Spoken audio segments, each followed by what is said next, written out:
tonight we're doing a holiday check-in. I like to do a webinar every holiday season for those of us who have struggled with codependency and are trying to become more responsible for ourselves, less enmeshed with other people, feel less responsible for other people's actions, and less enabling. When you're codependent, you generally tend to worry more about what other people think about you than what you think about you. You may have come from an alcoholic home, or perhaps a home where your parents were narcissistic.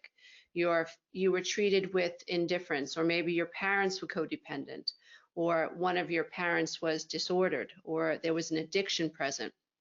It's important to remember that none of this is your fault. And the holidays can be a peculiar time, a difficult time for those of us who struggle with codependency because of family dynamics, right?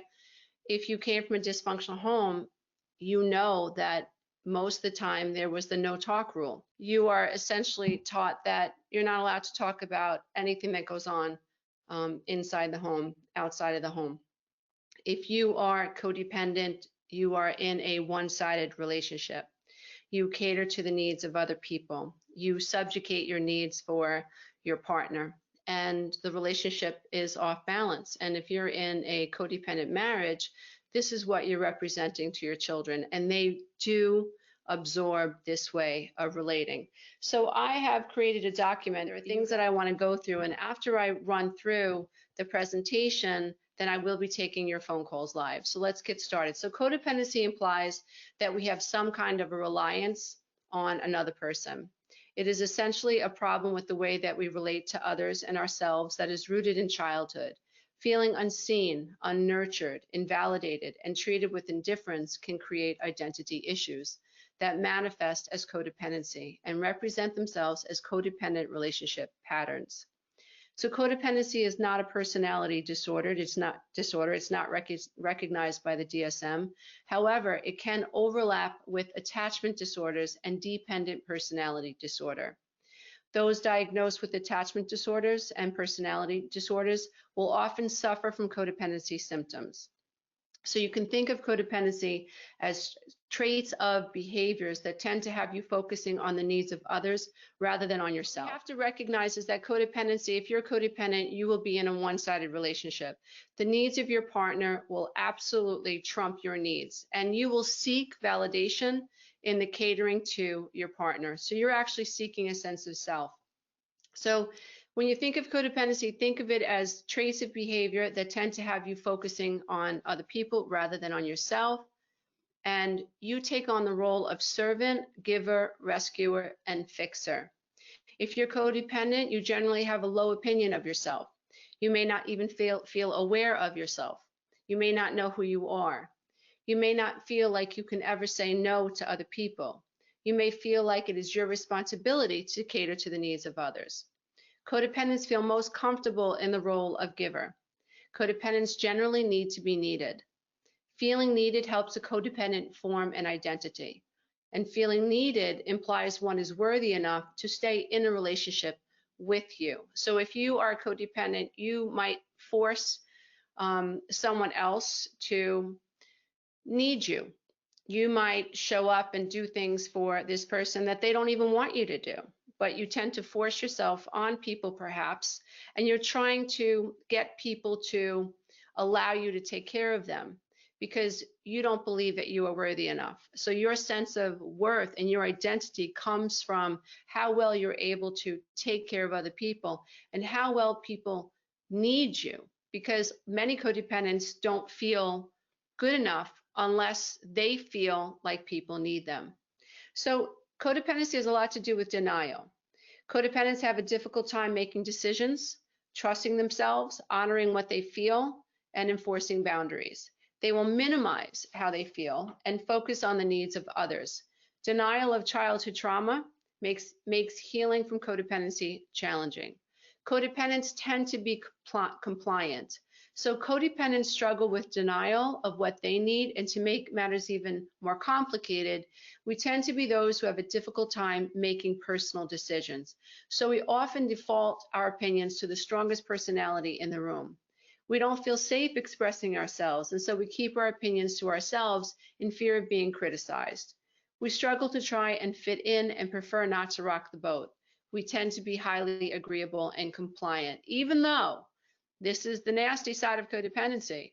We can be passive aggressive. We can be secretly angry and resentful and even hate our partners, but fail to recognize how we are enabling a dynamic that's unhappy. Lots of codependents will point the finger at their partner, and they have every right to in most cases, but what they're not recognizing is that a codependent stays in a toxic relationship rather than decide to leave and set boundaries and create a better life for themselves. Generally, codependents stay in toxic relationships. There's a fear of rejection. Codependents have a low sense of self-worth. They focus on the needs of others and tend to cater, fawn, rescue, and enable as a way to avoid rejection. This is a big one. We tend to be loyal to a fault and put aside our own desires for the sake of pleasing others. It's a big one. We also have a fear of losing control. Many codependents struggle with letting go and living in the now. Catering to others offers us a predictable outcome. Setting boundaries causes us anxiety. If we set boundaries, we upset apple carts, and the people we depend on for a sense of safety may find reasons to leave us. At least this is the subconscious belief that we have. We fear losing control and often struggle with having fun, letting go, and living in the moment. We worry about other people's opinions. Perhaps one of the most common things codependent people do is worry more about what others think about them than what they think about themselves. We may immediately look to fit in or gain the approval of others even before we've decided we actually like this person that we're dealing with. Subjugation. Codependents tend to subjugate their needs for the needs of others. It is not uncommon for codependents to drop their hobbies when they meet someone. They may avoid their friends as soon as they start dating someone and divert all their attention, time, and even money to someone they recently met. If their new love interest wants to go shopping and the codependent had plans to go to a movie with an old friend, they will often make an excuse for why they cannot go to the movie with their friend so they can appease their new partner. Codependents can be highly critical. Codependents are highly critical of themselves and can be also critical of others.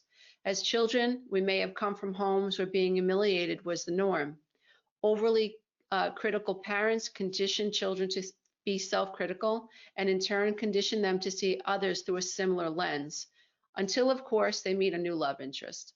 Codependents tend to idealize romantic partners and can be highly envious of others as well. Codependents aren't always honest. Codependency is an immature way of relating to the world. A codependent can behave like a child when their needs are not met in a way that they have anticipated. Imagine the wife who has cleaned her home and expects her husband to walk in and lavish her with compliments. Rather than clean the home for herself because it makes her feel good, she will clean the home looking for her husband's approval. She depends on his approval to feel connected to him and to the identity she has created for herself when he does not notice how the appliance, and so when he doesn't notice how the appliances sparkle, she may become angry, bitter, and cold without warning. She may not realize that she believes her worth is conditional. She may not realize that below the veil of consciousness, she believes that in order to feel worthy, she must do acts of service, and that when she follows through with this belief and her husband did not respond as she imagined, feelings of abandonment within her were triggered. One-sided relationships. Codependency is generally best understood when considering one-sided relationships.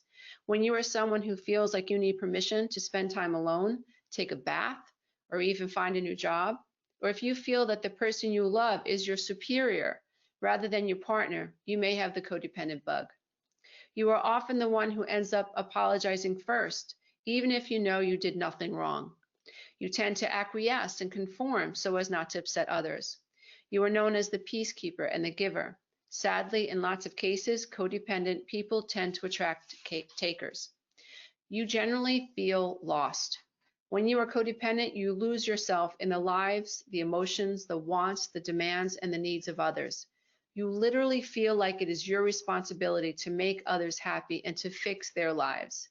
You may even see yourself as someone else's savior and feel like if you don't take care of this other person, they're not going to survive. You may tell yourself others need you, and it is your job to make sure others' lives stay on track. You may not recognize how enmeshed you have become and how lost your life has been to the needs of others. One day, you may wake up feeling like, who am I and how did I get here? So let's talk about some of the root causes of codependency. You grew up in an alcoholic home. You had narcissistic parents. There was emotional, physical, or sexual abuse. You grew up with people who were indifferent to you.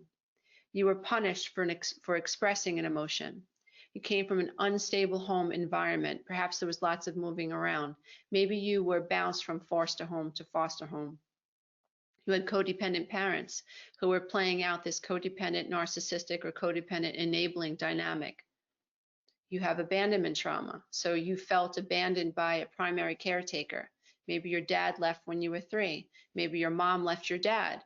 But whatever the case, there's a sense of abandonment. You feel like you have been abandoned by someone that you loved and was a primary caretaker in your life. You have an insecure attachment to primary caretakers. So this could imply that whoever your primary caretaker was, they weren't very consistent in nurturing you. So they were hot and cold.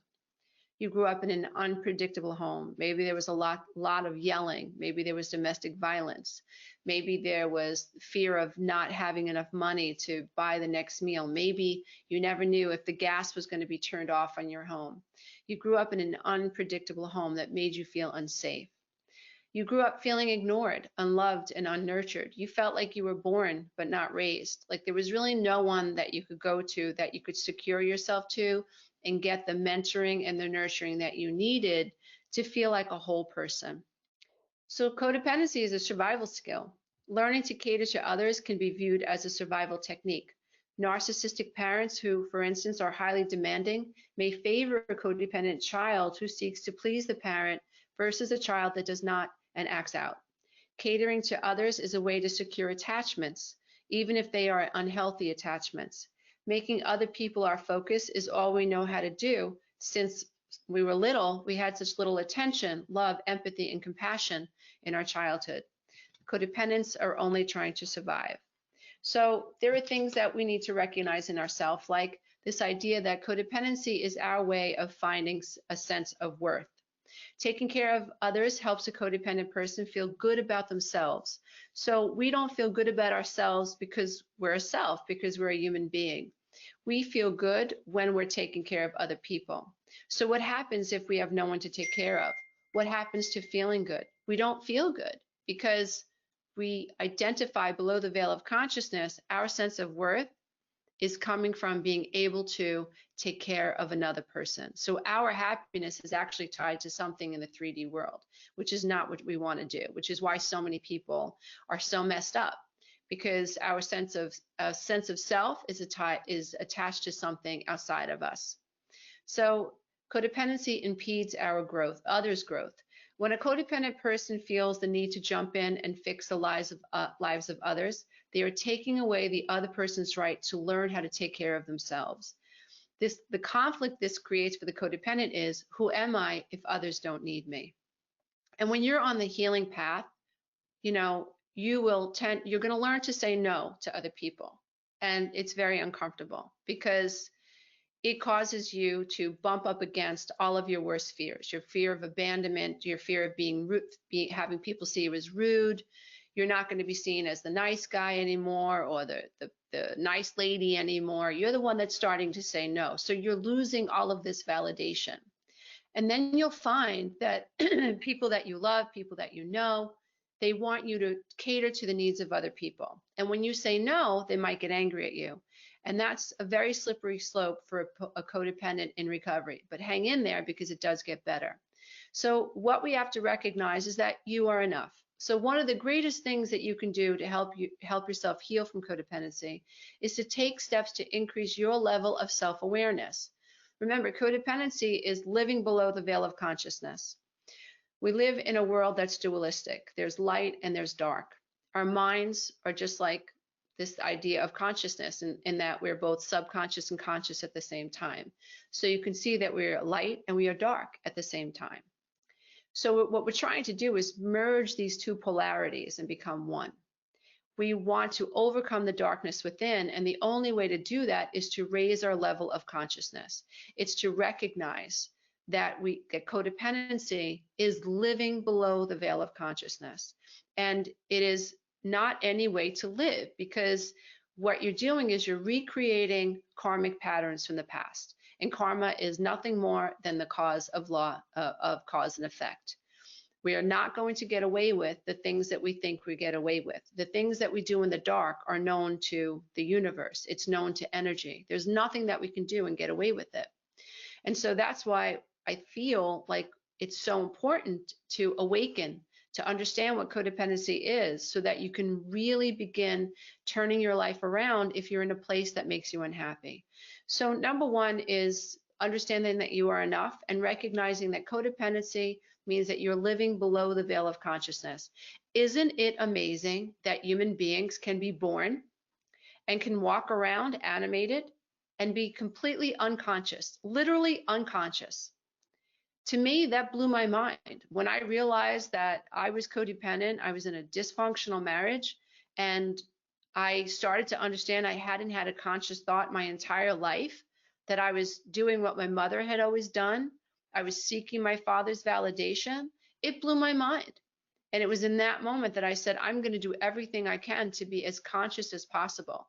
And then if I'm very fortunate, I'd love to be able to teach people that codependency is really living below the veil of consciousness. It's living in the dark. And the message of hope is that if you can see that, then you can heal your life and you can change your life, if you can heal from codependency and begin living above the veil of consciousness. So you want to take steps to raise your level of awareness. So ask yourself self-inquiring questions like, what are my current needs? What are 5 qualities that I actually love about myself? What am I most proud of? What would I like to change? How have codependent behavioral traits impacted my life? Who do I need to be less codependent with? Why am I codependent?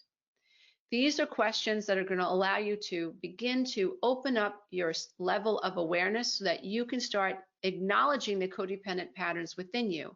You cannot fix a hole in the wall you cannot see. So opening up your level of awareness, self-awareness, is the first step. The second thing to do is to get clear about your childhood, which isn't easy. Facing the past can sometimes feel like we're being disloyal to our parents. But if you don't learn to be loyal to yourself, then I don't think there's a way that you can really have or live an authentic life. And so there's time for forgiveness of parents, but not without first acknowledging how our immature parents and the way they raised us has affected the way we see and view the self, and how it has impacted the way we show up for ourselves and in interpersonal relationships. So ask yourself things like, what was it like growing up in my home? Did I feel seen? Were your feelings ignored, or were they appreciated, or were you shamed? Did you witness domestic violence? Were you verbally, physically, or sexually abused? Were your parents narcissistic or codependent? Did your parents struggle with drugs and or alcohol? Consider what you witnessed in your childhood home. Number 3, learn to detach and shutty. Notice when you volunteer your time without being asked, and try to hold yourself from jumping in to fix other people's lives and their problems. Allow people to suffer the consequences of their actions. We have to give up our cape, and we have to stop trying to be the hero of other people's lives because we don't feel good enough within our own skin. And many of us feel good about ourselves because we think we help other people. And that's just not a healthy way to live, because that means we're dependent on other people and their problems in order to have a healthy sense of self, or to have a sense of self. So make a list of the people, be objective, make a list of the people that you enable, and begin to start pulling back. Make a list of all the times you wanted to say no, but instead you said yes, and reframe the conversation with a clear no. Imagine how you would feel if you felt more able to say no. Fill your time up with self-development work. This allows you to focus on yourself while you begin pulling back from unhealthy dynamics, because there is withdrawal. When you recognize yourself as codependent, which lots of people will say, well, codependency is a love addiction. I think love addiction shows up obviously in relationships with, people that you're involved with. However, codependency, you can be codependent on your children, on your neighbor. You can just be codependent and seek the validation of just about everyone you know. Love addiction is specific to a romantic relationship. So there is a little bit of a difference there. The fourth thing that you can do is find a support group, because codependency doesn't change on its own. You can show up for a webinar, you can watch a bunch of YouTube videos, but healing doesn't happen until you actually make the effort to change the programs that are keeping you stuck, which means that you have to work at this. So find a support group like CODA, ACA, or consider going to therapy with a cognitive behavioral therapist. This is a therapist that's going to help you raise your level of conscious awareness around your behaviors that are codependent, and you can develop strategies to help you become codependent no more. The last thing I'd like to suggest that you do is really make self-love a practice and setting boundaries a practice. So exercise your right to take care of yourself first. Be sure to focus on your own hobbies and stop dropping what makes you happy to please someone else. Be mindful of exercise and diet and getting enough sleep. Meditate to keep your mind calm and clear. Begin verbalizing what you need with those you know are safe. Take an inventory of what relationships are toxic and need healthier boundaries. Now, that took all of 23 minutes. We can tie this up in a bow for a webinar, and it sounds amazing, like, oh, okay, Lisa just figured out a couple of steps to help me heal my codependency. Nothing could be further from the truth. While these steps will work if you put effort into them, it can take you years to heal from codependency. It took you years to develop codependent patterns that you're experiencing today. And it can take you years to unravel the codependent beliefs that are keeping you stuck. I can tell you that I have to practice this every single day. And it's worth it. It takes effort. And I've been able to turn my life around. And I've come from being a highly codependent person to subjugating my needs for the needs of others, trying to become what other people want me to be, trying to figure out what it is my mother wants me to be, what it is my father wants me to be, and try to like twist myself into a pretzel to be what they wanted me to be. Why? I was still seeking their validation. I never felt like I received it as a child. Both my parents were unrecovered adult children of alcoholics, not their fault. But it was like growing up with alcoholics who were very controlling. And, they didn't always tell the truth. And they were highly critical, verbally abusive, especially my mom. Sorry, Mom, she's passed on, but the truth is the truth. And so their relationship was codependent. My mother catered to my father, who was very demanding and very hard to please. And he was happy as long as everyone pretended that he was able to make them happy. So you weren't able to have your own reality. And so many of us who struggle with codependency have grown up feeling like it's our job to make other people happy. And so where are we in our life? We're number 2, we're number 3, we're number 4. If we have kids, we're number 6, we're number 7. We're making sure that everybody else is happy, and we're losing ourselves in the process. And then the window to life begins to close for all of us. We're all going to the same place, and we all just have so much time to get this right. And so I would like to open up the lines now to take your phone calls, because that's what this holiday webinar is all about. It's about you. It's about creating a space where you can ask questions, and I will do my best to answer them and to help you gain clarity, and maybe even offer you some insights into what direction you could be going. I would also like to preface this talk with this idea that it's impossible to solve someone's problems in 1 or 2 minutes. I don't expect to do that. But I am willing to hear what you're going through. And if there's something that I have to say that might be of value, I will share it honestly and openly with my heart. Sometimes during a webinar, somebody will call me and they won't hear what they want to hear. But I'm the kind of person, I don't want to waste your time. Life is very precious. And we don't have our entire lives to figure this out. We really don't. We have to figure this out at a point in our life where we're still able to enjoy ourselves and make tremendous shifts. And so if you answer the call, if you raise your hand and I call on you and we open the phone line up to you, just know that there's a chance that you're going to hear something that you don't want to hear. But it's coming from my heart. You know, I have had to eat humble pie many times in my life. I have made many mistakes. And I believe that those mistakes taught me the greatest lessons. I wish that I didn't make those mistakes sometimes, but then I go back and forth and think, well, I wouldn't have learned what I learned, you know, had I not made those mistakes. And so just know that none of us get this right. None of us are born knowing how we're supposed to integrate. And by the way, that's what this is all about. Every single one of us is a divine creature. And it's what we're trying to do is really merge the dark with the light, right? We have these two polarities and we're trying to integrate them so that we can feel whole. So we're not hating ourselves. There's that light and that dark. We are spiritual creatures. And we have this flesh, this body that is going to make mistakes, and this brain that is basically a computer and is subject to childhood programming. And then we awaken, or we start to awaken, and suddenly we're living a new life. Suddenly it's almost like we have been born again. We have a new mind. We say, oh my God, where have I been? You know, I'd love to hear from some of you who have had that experience where you were just like, I had the moment, the epiphany, where I realized I was sleeping and that, you know, I was just living out codependent patterns. I really wasn't living my life. If you've had that experience, that's an awakening.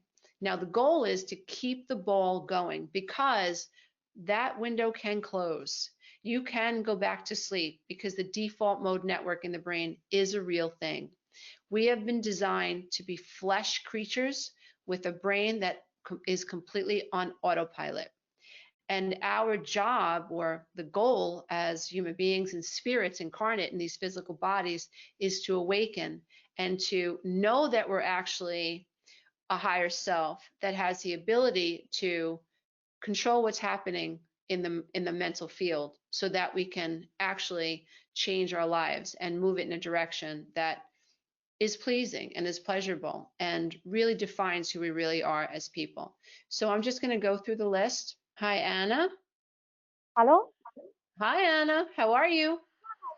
I'm good. Yeah, how are you? Thank you so much. I would like to just express my appreciation for this webinar. I really enjoy it.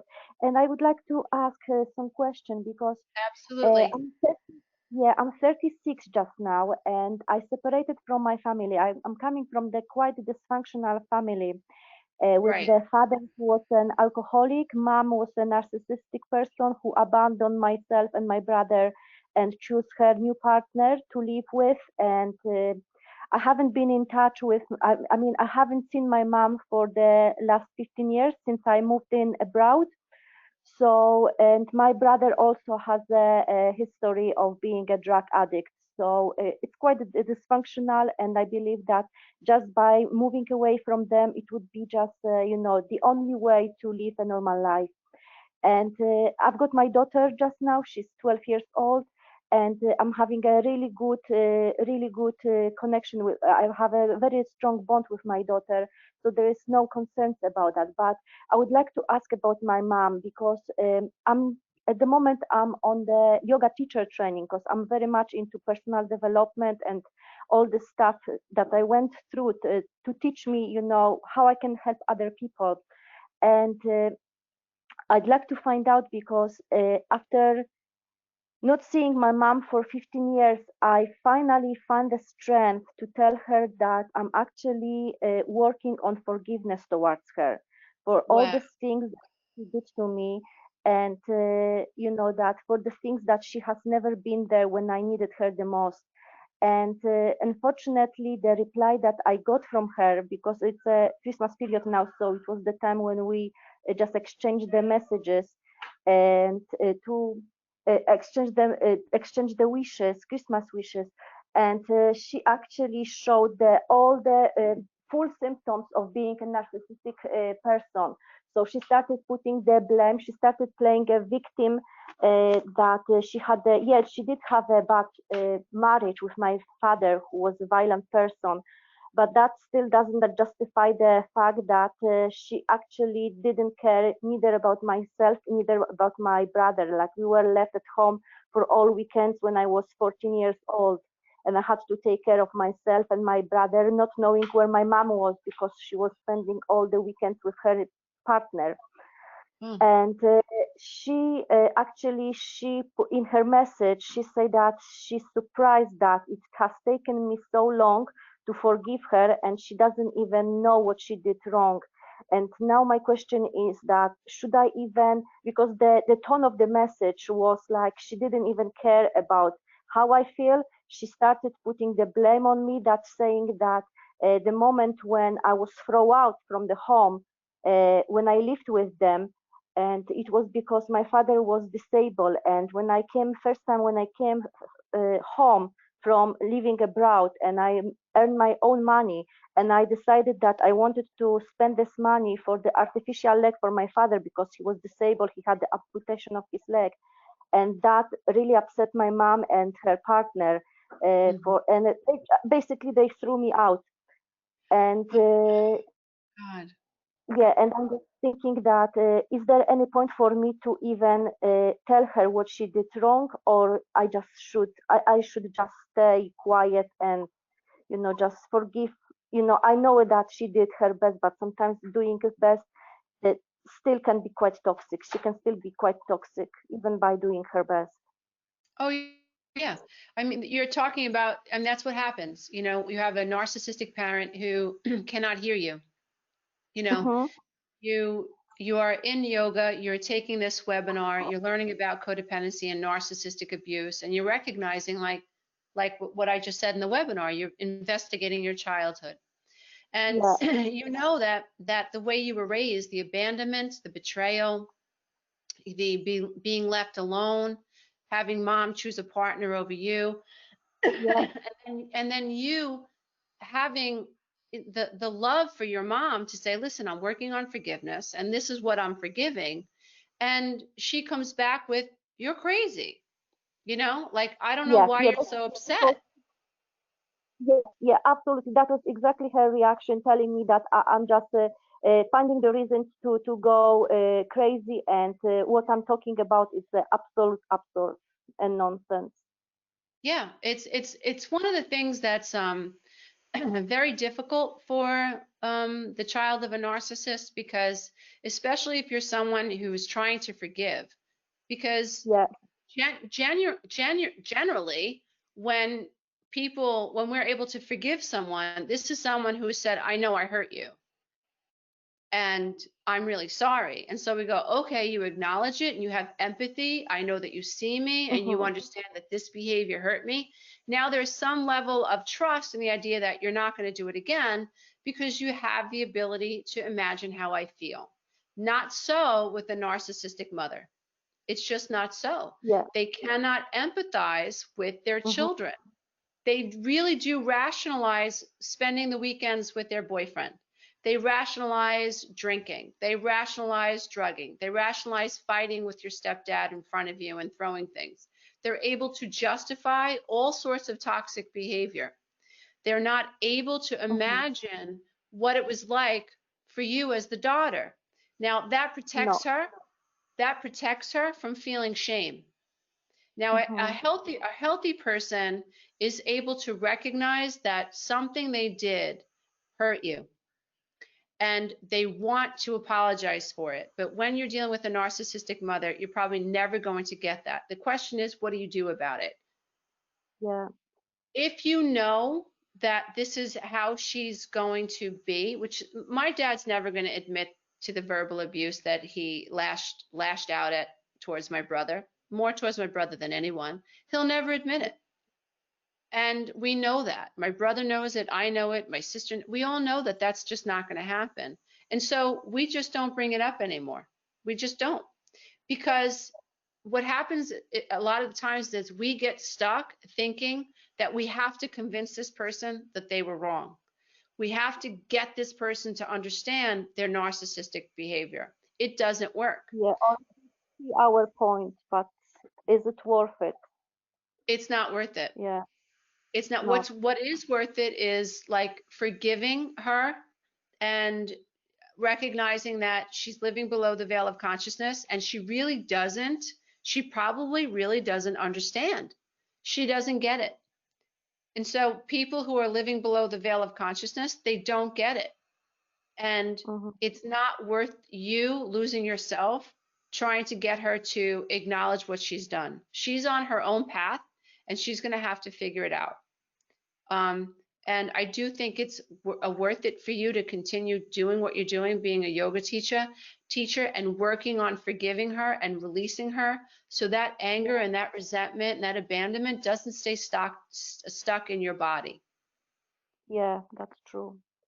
you know? Thank you so Thank much. I you. really, really appreciate that. Yeah, it's very helpful. Thank you. Yes. Thank you so much. Bye now. Thank you. Bye. Bye bye. Hi, Hi. Bird. Hi, how are you? Oh my God. Hi, Lisa. Hi, girl. Um, I'm just so excited to be here. And I just want to, before I begin, I just want to thank you so much for taking the time. I really appreciate it as well. Thank you. Um, oh, I'm just very anxious right now. I Okay, just so take a have, deep breath in through yeah. your nose and exhale. Remember that only a calm mind can take a deep breath. Anxious minds, when you have an anxious mind, your body is just breathing erratically. It's very shallow, and you're actually resetting when you take a deep breath. So just reset. It's just So me. this is It's part just of me. my issue. This is my issue, being heard, being seen, Yep. so, oh my God, I just, I don't even know where to begin. Where do I begin? I think my biggest issue that I have is letting go and control and a lack of faith and trust. I am terrified, traumatized every day in my Yep. skin. I am married. I am married to I'm in recovery a long time, Right. but I've put down a lot of my issues, but this is my core stuff. I am currently in ACA, Mm-hmm. trying to face my childhood stuff. And Mm-hmm. basically, right now, my self-abandonment is my major issue. I didn't Mm-hmm. even know I ever did that. Mm-hmm. But I'm in a It's your marriage. norm. Yeah, yeah. So when I face myself, I'm like, holy crap, what do I do? Right. It scares the crap out of me. Yeah. Um, So, I'm just in a dysfunctional marriage. I've been married for 7 years right now, and my husband is not well mentally and emotionally, and I'm dealing with that on a daily basis. It was very abusive not long ago. I'm going to say about a year ago, and that has changed because I have been staying with myself and not running and not being afraid.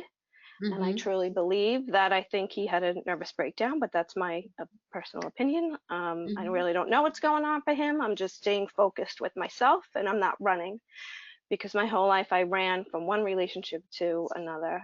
And so I just, there's so many issues that I have. Yeah. But I think the biggest is just staying in my body Yep. and really having trust and faith has really been like really letting go to another way So of what do you want to have faith in?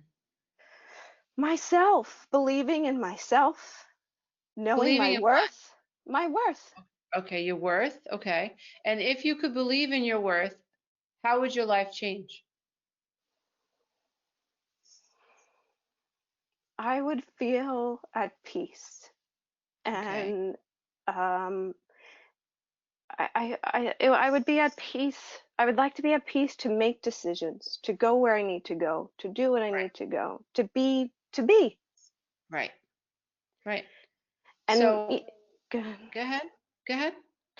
no, I'm just, I there's just so many issues daily, moment by moment, and it's like, what the heck where do I start? I am doing meditation. I am finally sitting in my skin because I was a Mm, runner, I'm not running anymore. I'm good. addressing, I can take care of myself externally. Internally, my emotional self, managing myself. So do you understand the subconscious conscious idea? I get it. I get it. But I'm still attached to 3D Yes. because that's all I knew. That's all I knew. Yeah. And so your childhood, I imagine, was frightening. Um, Terrorizing. My, Okay. my my parents are both deceased. So my mother was a compulsive overeater. My father was a gambler. He was a rager. My mother was codependent. It was just a mess. A mess. Yep. I was frightened at every turn. I am the youngest of five. I am a twin with my brother, and big Italian family, and food was always had food, had clothes, but nobody was there. Yep. Everyone was happy. Just eat. Yeah, just eat, Just pasta. eat. Okay, we're gonna have that macaroni on Sunday, and we're gonna have, Just eat. and yep. But like when it came to, my I would cry and they'd be like, no, you can't cry. What's going on? I had sexual abuse by a family friend, and I tried to tell people in my family, and they couldn't Mhm. handle that. Um, They couldn't you know, see you. they couldn't see me, nothing. I mean, my mother was, it's the lineage is unbelievable as far as, everyone being invisible. The women Hmm. were nothing, the men were everything. And, no coincidence that I go from one relationship to another, Hmm. looking, marrying my dad, marrying, Hmm. my father, looking for my father, looking for love in all the wrong places. And here Well, I you're am looking. So, again. so we needed that attachment. That's the thing. Like when we're born, there's an umbilical cord, and when that gets cut, Yeah. another cord is supposed to take place. So it really is like we're these little rocket ships and we're looking for our mothership. Like, where is my mothership? And so when our mother has issues, if she's codependent, she's going to be fawning all over our dad. And if there are 5 kids, you know, you're going to get lost in the numbers. And Yeah. then, like many families, culturally, everybody's worried about what everybody else thinks about them. So we have to look perfect. So if you have this story that kind of like makes the family not look perfect, then we're just going to hush the story. That's why I said earlier about the no talk rule. You're not allowed to talk about that. And so all of this trauma, you're like I think it's I forgot the name of the professor. I generally forget her name. I really shouldn't, but she talks about marinating in trauma. Mm. And so this is complex PTSD. When we are children and we feel like we're never going to be able to escape this madness, we lose hope. We just lose Yes. hope. And so then what ends up happening is our nervous systems are primed for that state. And so we can't feel calm in our skin because that's our state. That becomes our norm, but it's exhausting.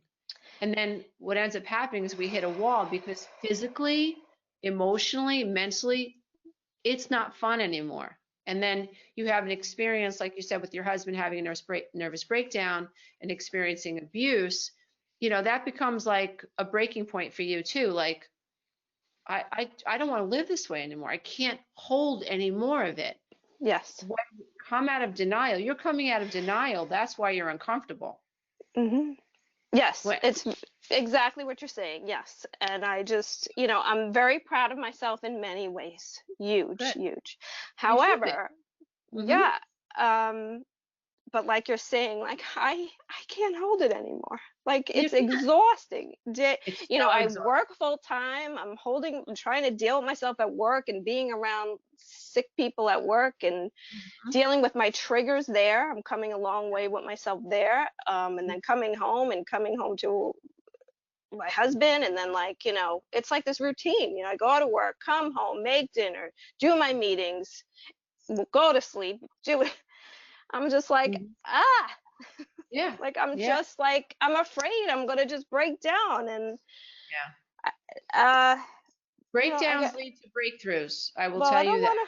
I don't want to break down where I'm in trouble, you know? Yes, I hear you. Hear you. Like my body is exhausted and I feel Absolutely. the trauma day in Yeah. and day out. Yeah. So have you taken my 12-week class? No, I haven't. Okay, I would consider it if I were you because it's a roadmap. Okay. It's a 12-week roadmap and you immerse yourself in it, and instead of just coming home and doing what you've always done, you have this lesson waiting for you on a dashboard and you do the lesson. And it brings you through to the next lesson and then the next step and then the next step. And once you cycle through the class, you cycle through it again. So it really is, it's like a step program. So I definitely would consider it. Okay. And that's not what this webinar is about pushing the program, although I do think it would benefit you. I'm just being real with you. You know what I So, want to just say to you? The reason why I hesitate is sure. because I'm a seeker. Hmm. I'm in recovery 3 decades. I've been a searcher. I'm always getting help. I'm going here, I'm going there, I'm doing this, I'm doing that. And I feel like I'm constantly looking outside of myself. Somebody save me, Hmm. help me. And it's like another thing. And Hmm. meanwhile, I believe in everything you do. It's like, why I am I hear what not doing this? Well, I mean, it has to resonate with you, but I don't. Oh, sometimes people say, "Oh, Lisa, you saved me," and I always say, "No, I did not. I gave you a roadmap and I gave you a flashlight. You Right, did the work." right. So sometimes it can be scary to like, "Uh-oh, here's a pro." I mean, so many people have benefited from the class. Neuroscientists, psychologists, psychiatrists, and therapists. It can be scary. I remember when I opened up Codependent No More, I shut the book closed. I was like, I don't want to look at this. Like this is me. I Right. was terrified. So sometimes the idea of participating in something, especially something that is like planned out, it's not Frankensteinish. It's like right there in front of you. Step one, step two. Let's think about this now. It can be scary. You, Um, you know what I want to also say to you? I'm sorry, I don't mean to interrupt you. I just want to say that's a huge, huge part of me is that I'm afraid to be free. I'm afraid to be happy. I don't know how to be happy or well, feel okay. you're right. It's not the norm. And I can totally resonate with that. I totally resonate with that. The one thing that I struggled with, and that might resonate with you, is that once I started reading Codependent No More, I knew there was no turning back. I knew that if I start paying attention to how I feel, which was miserable, and what do codependents do? They look for another relationship or another thing to Hmm. keep them preoccupied so they really Right. don't have to look at how they really feel. For some of us, it might be, I don't want to look at the childhood trauma. For others, it's like, I don't want to look at the possibility that I might not really want to be married to this person anymore. Right. And what does that mean? I got to Uh-huh. look at that now? Hmm. So, oh, that was my deal. I had 3 kids. I had a house, I had a business. And I said, I'm not running from this anymore. I'm not reaching out here. I have to fix this. And, getting divorced was only the first part of it, or a very early stage of it. I had to work on myself. I continued to make mistakes after that. Right. So I totally understand what you're saying. And the fear is real. Because sometimes when we start looking within and we start to be honest with ourselves, we're terrified. Yeah, that's what's We're happening. we're so unhappy that it's terrifying. To say to our wife or to say to our husband, I love you, but I can't do this anymore. Like I am so unhappy, it's killing me. Hmm. That is terrifying. So what do? We default to what we've always done because it's predictable. So we go to work on Monday and we do exactly what we did on Friday. And go to work on Tuesday and so it's this false sense of security, but it's a maze. It's Hmm. basically a cycle. And it's us abandoning the inner child within. And this helped me So you want to start visualizing your inner child. You want to take the time to think about this little girl who, time after time, felt invisible and was abandoned. You have to connect with her because you're living in the world of polarity, light and dark. You want the light, but codependency is the dark. And one of the tools that you can use is imagining the inner child that you were, the little girl that's inside of you. And what you do in meditation, what you do when you're driving to work, what you do when you're journaling, when you're taking a shower, you literally imagine this inner child within you. And your higher self then offers her the types of ideas and thoughts and feelings and emotions you think that you needed when you were at that stage. That's essentially week 2 of my class, where we're talking about where are the wounds of this inner child that went unnoticed? Because you have to go back, right? And you have to understand, where is this coming from? So once we understand the root cause, then we go, oh, and that's why I'm showing up like this in my marriage. Your husband might really, as an inner child, represent the father whose attention and validation you're seeking. Mm-hmm. Yeah. And yeah, I just want know, to just say I've been really struggling with visualizing and connecting with her. This is, do you have any child? Do you have any photos of her when she was of yourself I when you were do. I'm in my library right now. I have my little girl photos. It's been a struggle there's a misconnect with absolutely myself self-alienation? and like I'm really struggling to connect with her. Absolutely, I did the same thing. First of all, let's all, anybody on the call, let's recognize this is not anyone's fault. No one should be a grown-ass person and feel this disconnected from their inner child. No one. So that is a symptom and a consequence of growing up in a dysfunctional home. And I don't care how many people were around your table every Sunday. It don't mean nothing. Don't mean nothing, right? So when children are being ignored and parents are more worried about what everybody else thinks and looking perfect, children are being abused. They just are. They're being emotionally abused, emotionally neglected. And so the disconnect is a mirror to the disconnect that you felt as a child from your family. That's all it is. It is just a mirror. Everything's a mirror. How you're perceiving yourself is a mirror to how you felt people perceived you. Does that make sense? Yes.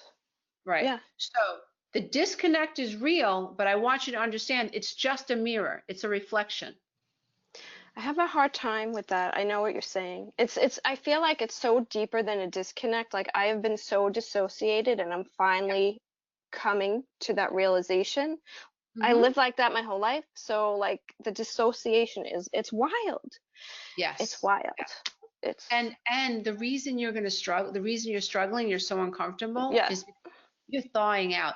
You know, when someone gets frostbite, they're not in pain until they're moved indoors. Then they start to feel the pain. It's the same thing. Like when you stop dissociating and you start recognizing, like, I don't feel my feelings. I can't identify a feeling. I was so detached, I couldn't taste food. I was so detached from my body. Oh, do you like that? That's all right. I didn't even realize I wasn't tasting it. And so one of the things that I began to do is I began to put fruits in front of me, banana, orange, lemon, whatever it was, blueberries, and I would sit at my kitchen table. I didn't tell anybody I was doing this. I knew that I was that dissociated. And I had to bring my conscious awareness back into my body. I was so focused on not upsetting my ex-husband, trying to be there for the kids, trying to pretend to be happy, holding it all together, slapping on my lipstick every day, and trying not to be losing myself, right? And when I started to do this recovery work, I was shocked at how dissociated I was, how unhealthy I was. I had no clue. But it was a starting point. It was because most people don't know they're like this. Yeah. And so at least the fact that I knew that something's not right, that was actually a good thing. So I would take little steps. If you're like me and you had trouble with tactile stuff, Like I would have to put salt in my hands and I would say, okay, this is what salt feels like. Lisa, come into your body, feel the salt. I would get sandpaper, feel the sandpaper, anything to bring my awareness back to my five senses. That was very helpful. The other thing that I started to do was instead of thinking, I tried feeling. It was like when I made that connection, I was like, wow, thinking isn't feeling. Thinking isn't feeling. Thinking about a feeling is not feeling that feeling. Oof. What? Yeah. What? I think I feel. I don't feel. Yeah. Yeah. You know? And so it was like, okay. And it was wigging me out, really, really wigging me out. And so I started with food. Then I went into like feeling. I started to moisturize my skin every day, anything to like bring my senses back into my body, to reorient myself. I think another thing that you might want to do is really work on detaching from your husband so that you're an individual. Work on being more honest with how you feel. If you're tired, say so. If you need a bath, take it. If you need a walk, take it. Start to carve out space just for you, away from him. You're going to have to eventually take an inventory of how you feel about the relationship. Now, when you're a child and your mother's an alcoholic, you don't have a choice, right? If she's sick, she has a disease, you don't have a choice, you're dependent upon her. Children don't have an ability to leave. As adults, that's not the case, unless, of course, we're financially dependent on someone. But we have to start taking an inventory, a fair and honest look at what has happened in my life. And if you're like most people, your first marriage is a mirror to what you experienced in childhood. Most of us do that. That's not our fault. That's the law of cause and effect. That's what I said earlier about all of us are born asleep. And we all wear this flesh and we all get this brain. And we have to learn to like annex the brain basically and learn how to think from a higher state of awareness. I have found that learning about codependency and creating tools helps me annex my brain, annex my subconscious mind, annex my codependencies, and create a different life. So coming into your body, accepting how you feel, finding space between you and your husband, you have to begin to see yourself as an individual and keep his problems outside of you. You don't want to continue if you are, and I don't mean to presume that you are, but you don't want to continue not taking an inventory of how his issues affect you, right? You want to make sure that you're taking an inventory of like, how is this affecting me? And how do I really feel? How do I feel? I just want to say everything you're saying, I'm actually doing everything you're saying. What I am finding is I am full of rage and anger. I'm just so, and then underneath that is I'm hurting. I'm hurting. I'm in pain. Period. You are, and the pain is valid. You've been holding onto this pain since you're a little girl, and the what doesn't get expressed gets suppressed and repressed, and so energy is real. Yeah, it is real, and a belief, like if you have any background beliefs like I'm not good enough, this is the way it's going to be, I'm unworthy, your body mirrors that belief because you can't separate the body from the mind. You can't separate the body from the subconscious mind. This is a lot of stuff. It's a lot of stuff. It it's is. Like, oh my what Lord, the hell? What do I do? It's a lot. Girl, this is all I do because it's so much. I coach people one-to-one sometimes for years, because it's so much. You get to one layer and you're like, yes, layers and layers. Yes. But as someone who has finally saw the light at the end of the tunnel, it was hell. It was hell. Some days I felt like I was like, what have I done? Just when I thought that I knew what I was doing, I screwed up again. Right. Just when I thought, I was like, wow. But I realized that that's the whole purpose. That's a spiritual evolution. Right. Like, coming in, having an ego death is really what this is about. And ego is about fear. Ego is about fear. You know, if somebody wants to manipulate you, all they have to do is make you afraid. Yeah, just give Right? me a look. Give me a look. Shoot me that look. Yep. Yep. And the truth is that there's a lion within you. There really is. We have to like chip away at these beliefs that are keeping you stuck, and get you to a point. And processing your anger it's valid. Your anger is valid. Um, and it makes you feel safe. It feels like armor when we're angry. I'm protecting myself. But it's like picking up a bunch of tacks and stepping on them. Or I tell my daughter, my youngest child struggles with anger for her dad. And I was rubbing her arm today. I'm like, you have knots everywhere. I said, I'm telling you, we got to do something about this anger, girl. Got to do something about this anger because it's in your body. But below the anger is sadness. How could you have abandoned me? Why didn't you see me? Why didn't you love me? Why didn't you protect me? Why didn't you take care of me? How could you not listen to me when I told you that I was sexually abused? Yeah. There's that grief.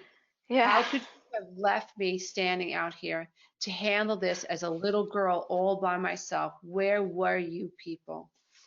So first there's the sadness. The inner child feels the disbelief and the sadness. And then as we get older, then it becomes rage and anger. And so that's why I was saying earlier about, when you begin to validate what happened to you was unfair, it's going to be easier for you to merge with the inner child. Try to imagine not pushing her away anymore. Just imagine pulling her in a little bit every day. It's not going to happen like that. Okay. You've been frozen for a long time. But if you keep at this and you never give up, give yourself a year. Give yourself just, incrementally, I'm going to be a little bit more clear, just incrementally every day. My husband says something, I'm going to ask myself, how do I feel? I'm going to be honest.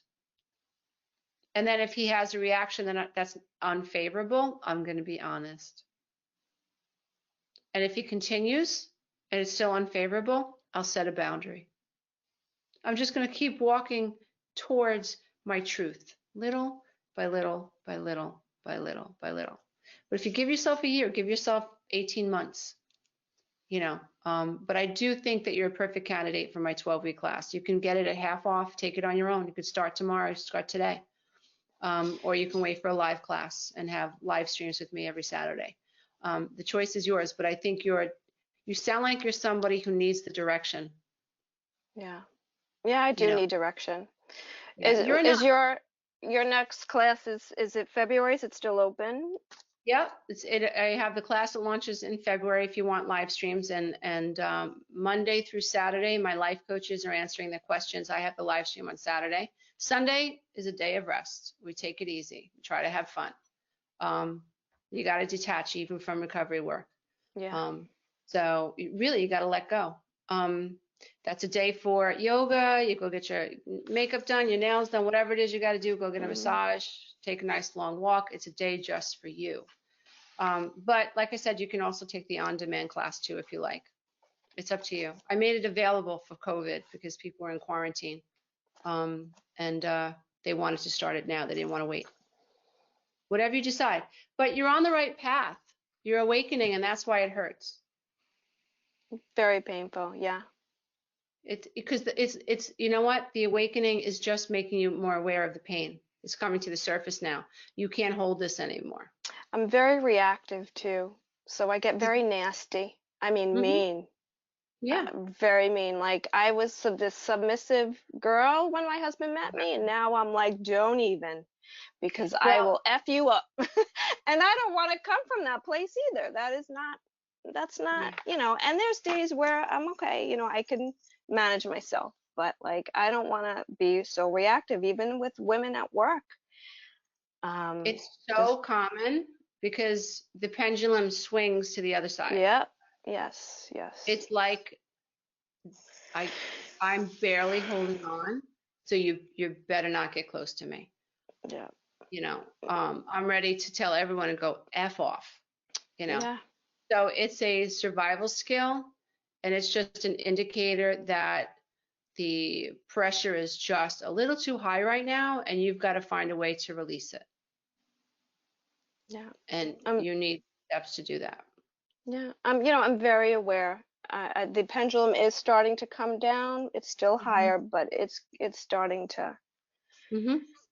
We don't come know where down. you're going to be in a year and a year and a half. We don't know. We have to be open to that. We don't know. We have to be open. You just know that you want to be healthier and happier and less reactive and less codependent and more able to live an authentic life. More able to say yes when you mean yes and no when you mean no, and not live in fear. And that's a beautiful goal. Yeah. Yeah. So, Yes. well, we're here if you need us. Thank you, Lisa, so much. Sure. Namaste. Namaste. Bye, girl.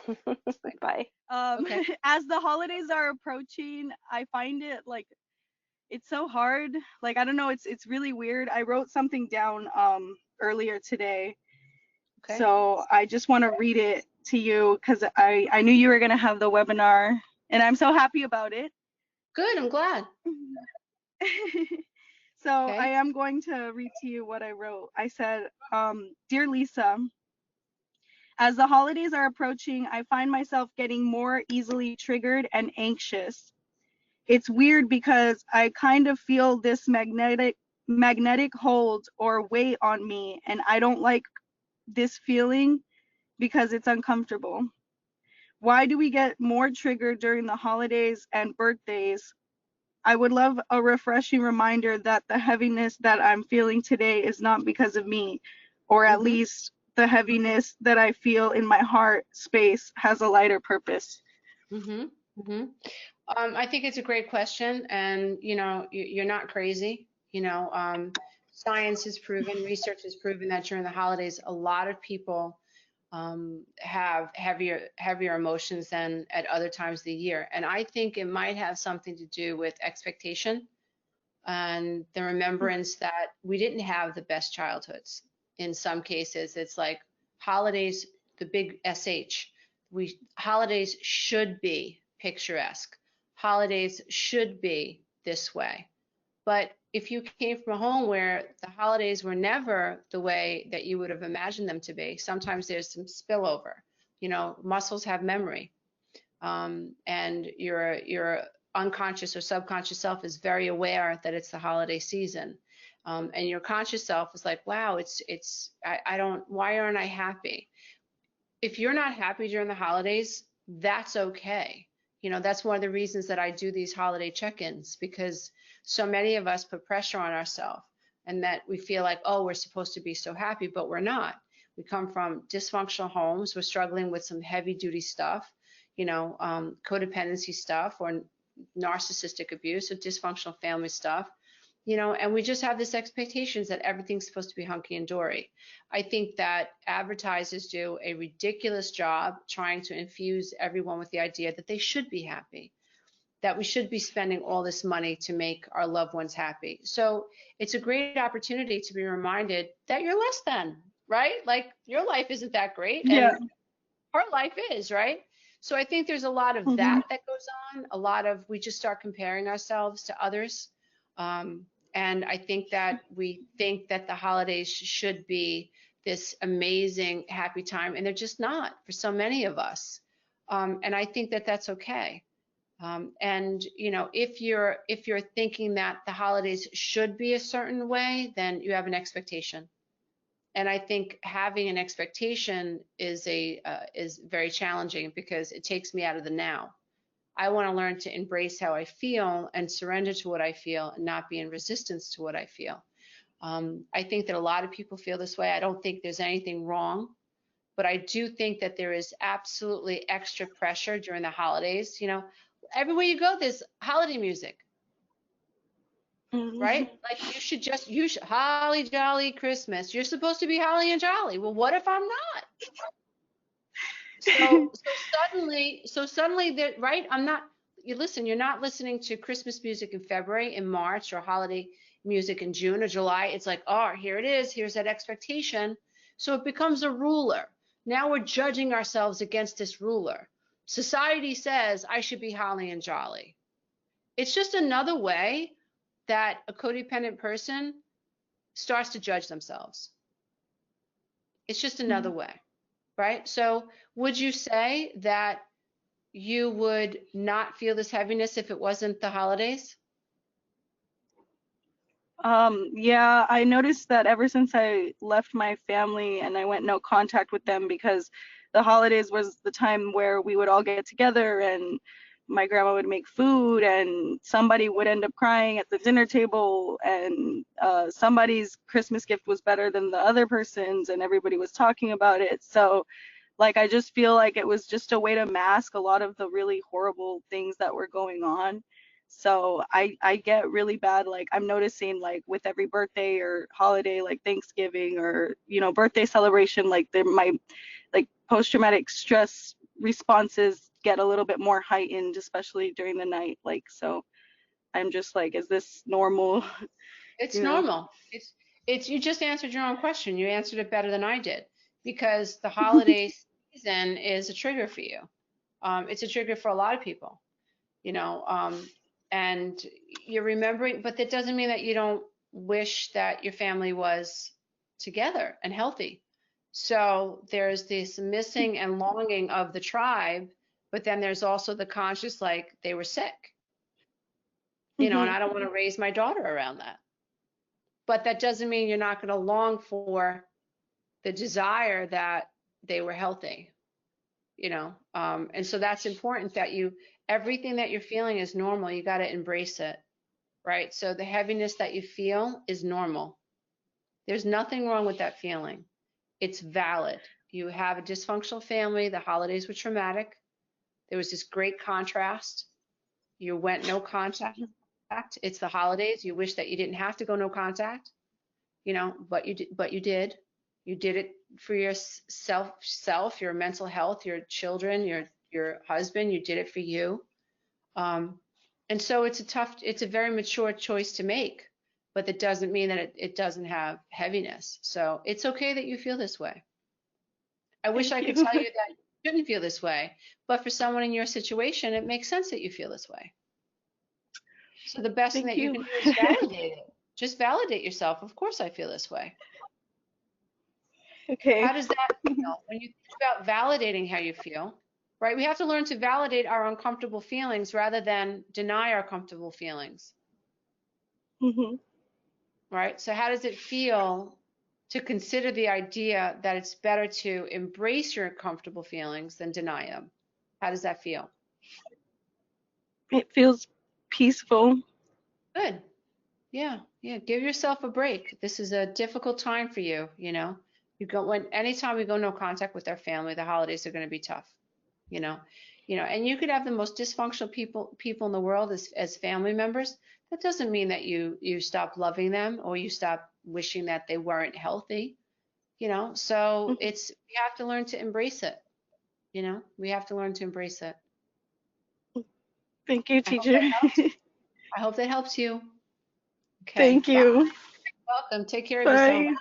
Bye. Thank you. You're welcome. Question for you. Year ago, I got discarded, and through the course of it all, discovered I was married to a covert narcissist for 9 years. Okay. And then that was the really easy part.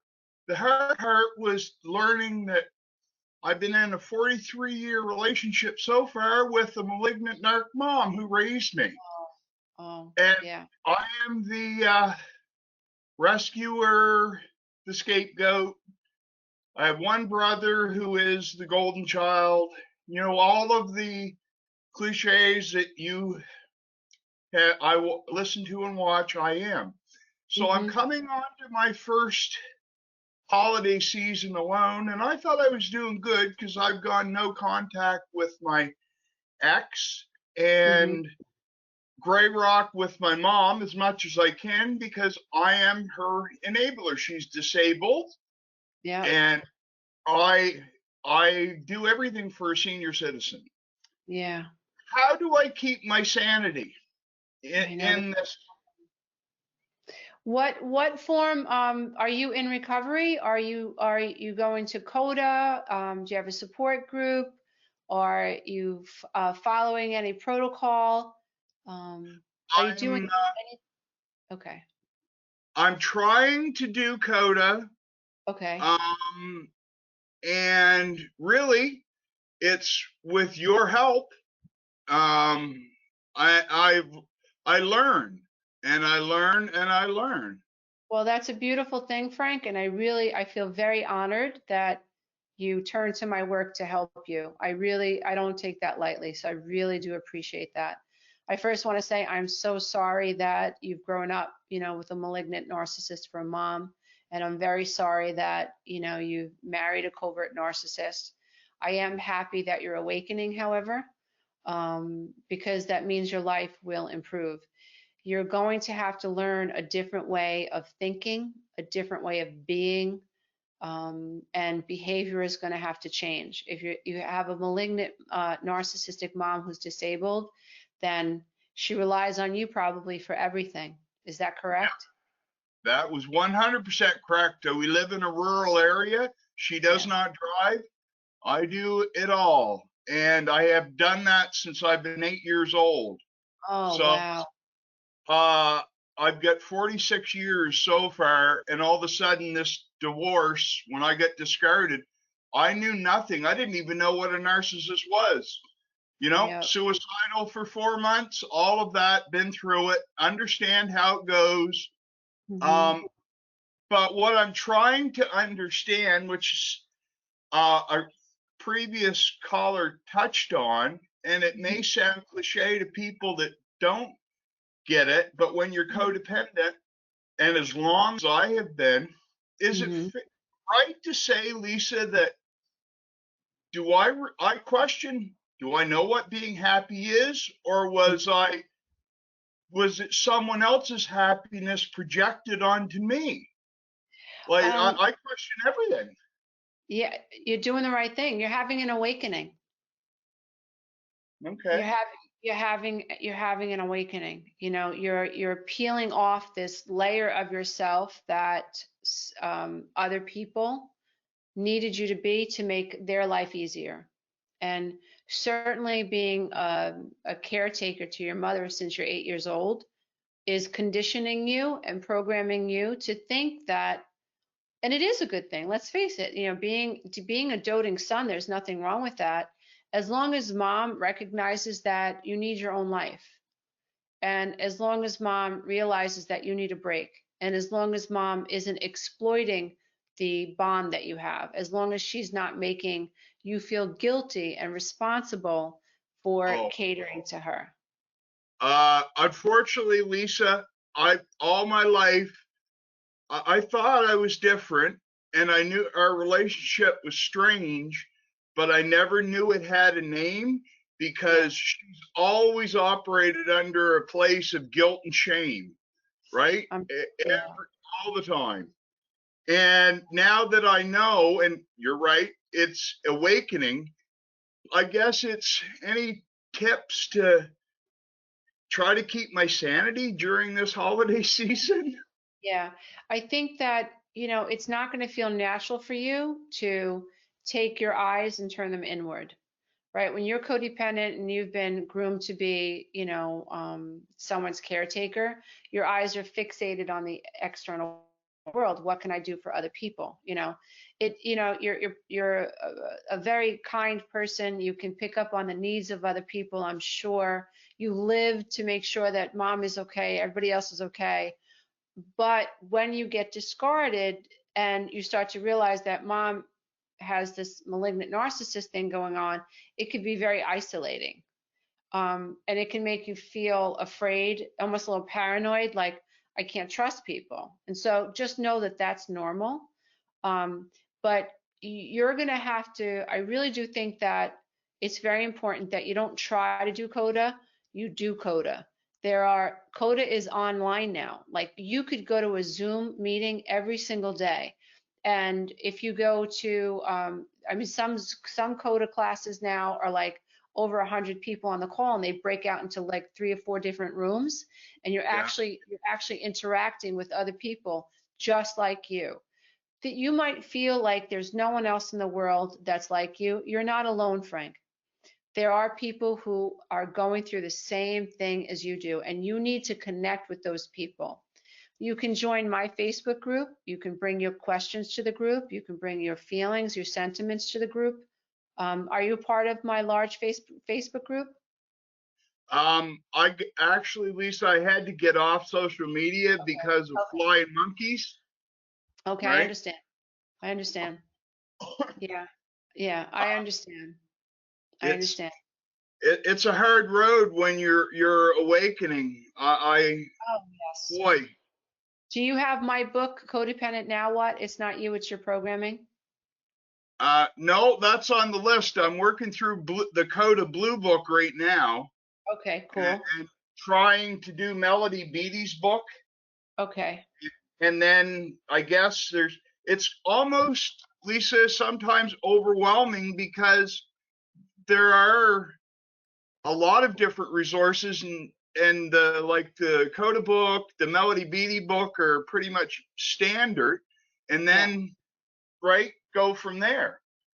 Yeah, what I can only, again, this webinar is not about me pushing my class, but for some people, they need the structure, right? When I woke up and I was like, what happened to me? And I started to put the pieces of the puzzle together, and it blew my mind to think I was programmed to be this way, like a Mm, robot. I don't know how else to be. And it was like a computer chip. Like, where have I been? Like, you just do what you've always done. You just do what your parents encourage you to do. And if you're 8 years old and you're encouraged to be a caretaker, you just keep doing that. You don't know yes. that you're doing anything wrong. And then all of a sudden you become this giant caretaker. And you wake up and you're like, well, what about me? Like, how do I take care of myself now? How do I function? How do I get through this? Do you have children? No, no. Okay. Okay. Thankfully, Yeah. thankfully, I really feel going through all this, I cannot imagine, and my heart goes out to everyone that has children thrown in the mix in all of this, because that's, to me, it's got to be a nightmare. It's It's an added this is layer. yeah, this is bad enough, right? Yeah. This really is, and all, I guess I don't want to tie up any more of your time, but Lisa, thank you, thank you, thank you. Hold on, hold on. That's like a true, listen to that. Was codependent of you. You felt unworthy of my time. Yeah, I know. You're not unworthy of my time. I hear that, but I think, Lisa, honestly, that will take me a long, long time Mm-hmm. to Mm-hmm. accept what you just said. Yeah. Well, I hope that you do. You are worthy of my time. You showed up for the webinar. It's 7:30. You've been hanging on. You raised your hand. I called on you.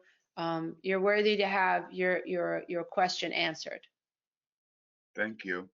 You're very welcome. And so I would like you to check out my 12-week class. Hmm. It offers you structure. When I was going through the awakening phase, I turned to the best of the best of the best. And what I saw a hole, and the hole was, okay, now I know I'm codependent, but I need physical, actual tools that I can use to help me climb out of the subconscious mind.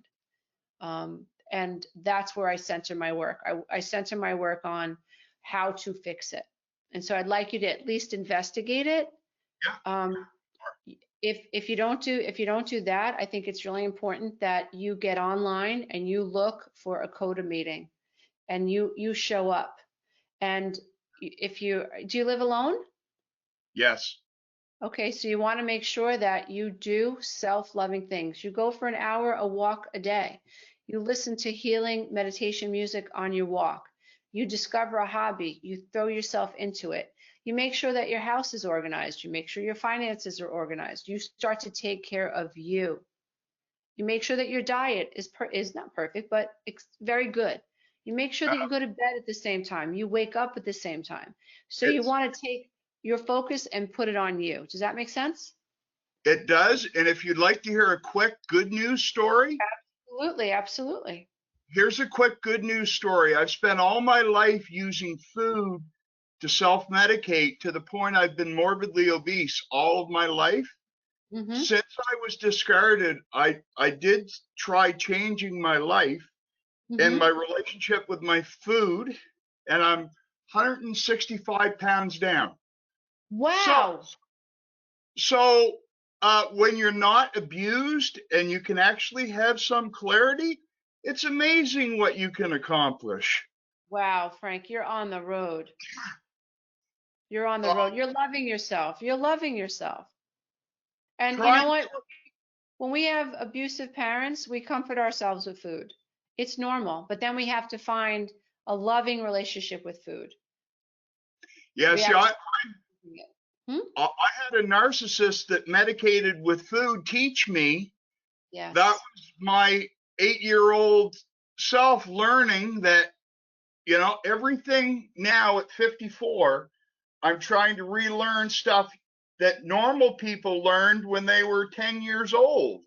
You got to love yourself, Frank. That's not your fault. It's not your fault, but life is amazing outside of this paradigm. Life gets better and better and better and better. Putting up limits with mom, maybe finding an attendant or an aide that can take care of her, saying no to her once in a while, not giving into her guilt trips, calling her out on a guilt trip that doesn't work for me anymore. Maybe writing her a letter saying, listen, since I'm 8 years old, I've been your caretaker and this is how I felt about it. You don't have to mail it. You don't have to give it to her, but get it off your chest, so that you're getting in touch with what happened to you. And if you continue to self-care, your life is going to improve. Yeah, thank you. Yeah, I believe so too. Love yourself this holiday season. Buy yourself a gift. Buy yourself a bunch of gifts. Make it all about you. You deserve to have a Christmas or a holiday, whatever you practice. You deserve to make it all about you. Okay, thank you. You're welcome. Take care. Too. Bye.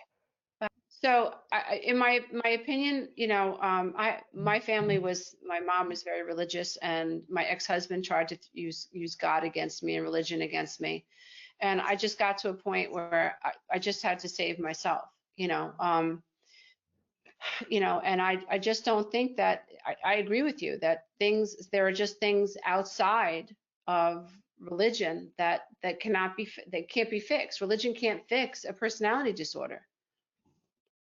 That someone who has a personality disorder, borderline personality disorder, or narcissistic personality disorder, histrionic personality disorder, antisocial personality disorder, who are unstable, highly irrational individuals, paranoid even, religion is not going to fix that.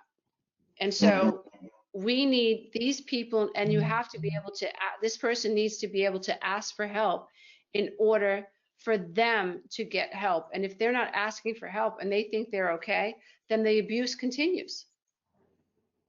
And so, I think with you, I think you really have to, rather than focus so much, if you're out of this relationship, really focus on what you need to do to come from a place of love for yourself as a man and take care of yourself so that you don't feel like your worth is always about servitude, that a healthy relationship is about balance.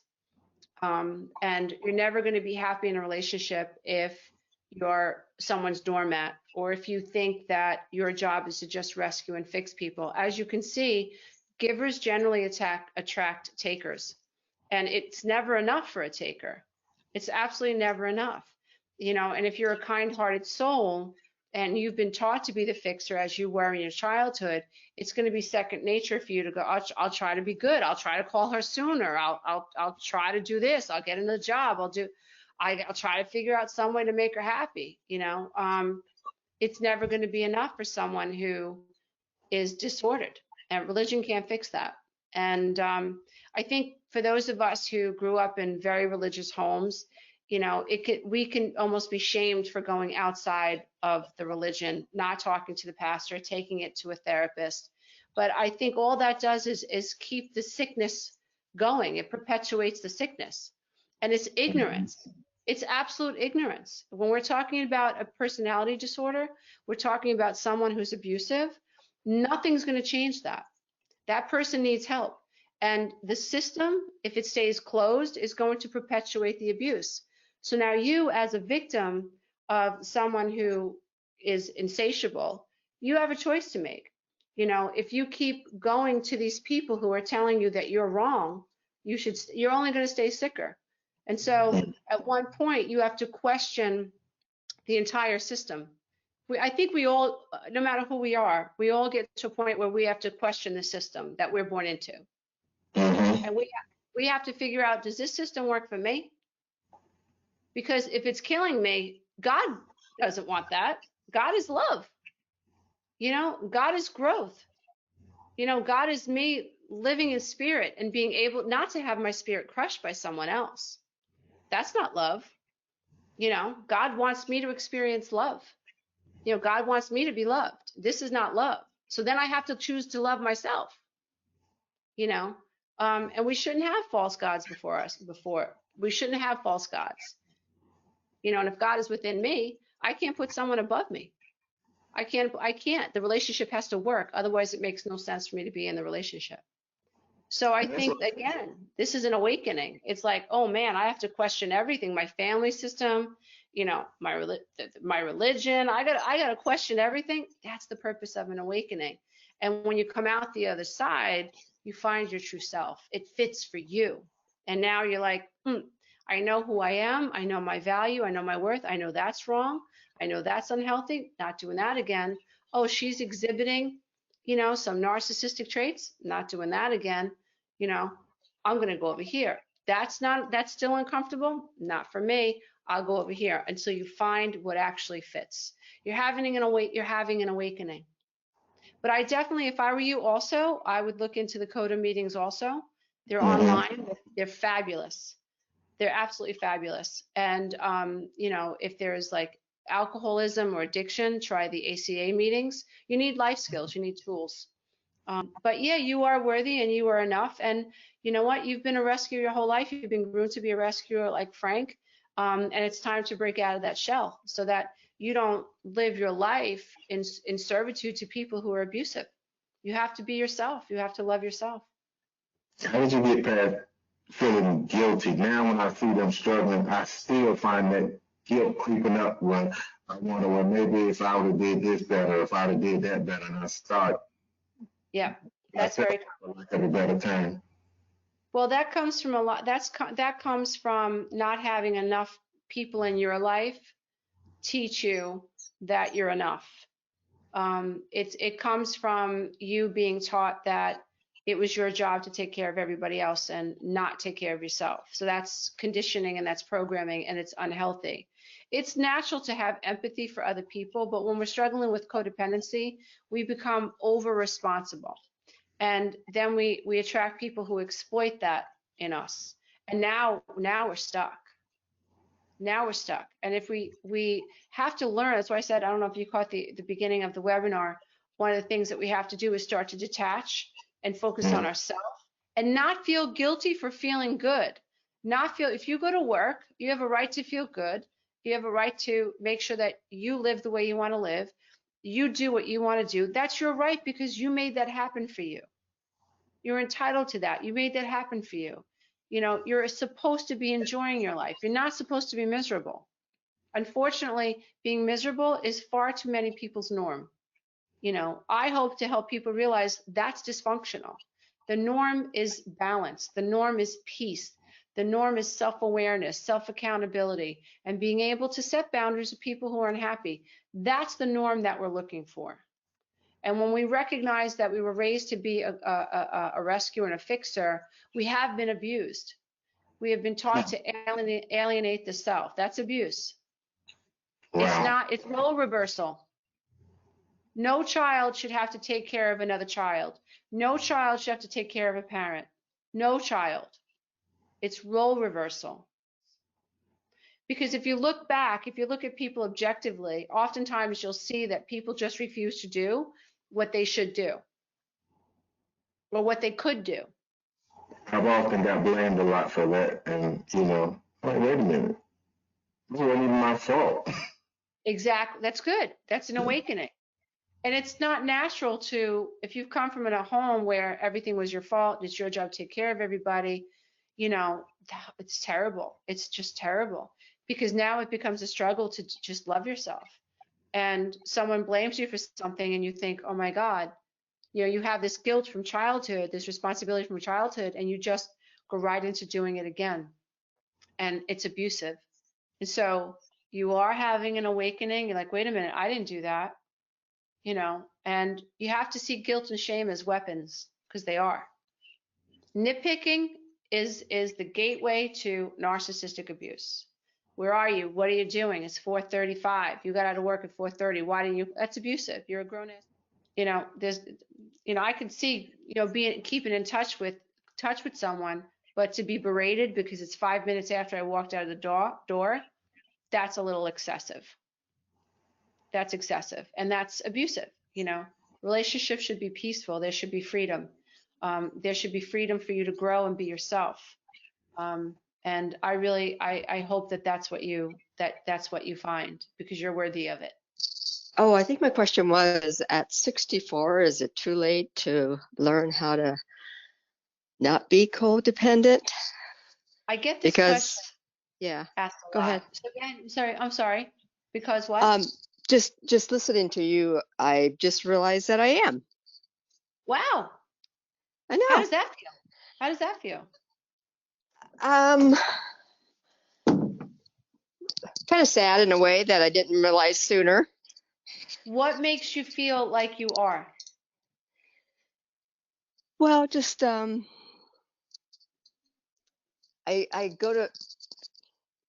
put people's needs ahead of mine. Mm-hmm. So, are you married? I am, 38 years. 38 years. Okay. Do you feel like you subjugate your needs for the sake of your husband? Absolutely. Yeah. Yeah. Do you feel like you are not permitted to say how you really feel? Yes. Yes. Right. Do you walk around on eggshells? I do. Yeah. What kind of home did you grow up in? My dad beat my mom, and Okay, so we domestic watched that as kids. And then I was sexually abused by my eldest brother Okay. at just once because I was probably 7 years old or something. I'm the youngest of 7 kids. Right. Okay. So, but yeah, it was not the best. My dad would just blow up for no reason, and they didn't drink or anything. They smoked. Right. But he would. I mean, I remember just listening to her hit the wall in the bedroom as he was Wow. beating her up. I'm so sorry.